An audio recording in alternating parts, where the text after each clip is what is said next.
ജനസ് ചോദിച്ച ചോദ്യം ആദ്യം പറയാല.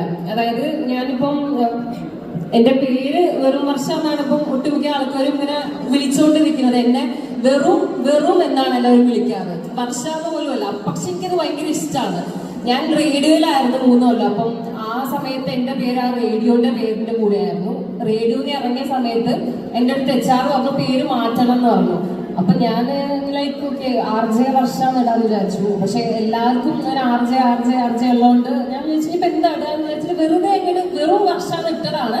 അപ്പൊ എന്റെ ഫ്രണ്ട്സ് ഒക്കെ കുറെ പേര് കളിയാക്കിയായിരുന്നു. അതായത് എന്താണ് വെറും വർഷയോ, നിനക്കൊന്നും വെറും പണിയില്ലേ എന്നൊക്കെ ചോദിച്ചായിരുന്നു എന്റെ അടുത്ത്. പക്ഷെ ഞാൻ അങ്ങനെ വലിയ കാര്യമാക്കാൻ അതെന്നെ കൂടെ തുടർന്നു. പക്ഷെ അത് ഏതോ ഒരു സമയത്ത് ആൾക്കാർക്ക് ഇഷ്ടപ്പെട്ടു. എനിക്ക് അറിഞ്ഞൂടെ എന്താ കാരണം. അങ്ങനെയാണ് വെറും വർഷമായത്. ഇനിയിപ്പോ എന്താണെങ്കിൽ ആ പേരിനെ മാറ്റാൻ ഉദ്ദേശിച്ചിട്ടില്ല. നിങ്ങൾ എന്നെ വർഷാന്ന് വിളിച്ചില്ലെങ്കിലും കുഴപ്പമില്ല. എന്നെ വെറും എന്ന് വിളിക്കുമ്പോൾ തന്നെ എന്റെ മനസ്സ് നിറയുന്നുണ്ട്. എനിക്ക് അത്ര ഇഷ്ടമാണ് വെറും എന്ന് കേൾക്കുമ്പോൾ, സത്യം പറഞ്ഞാൽ.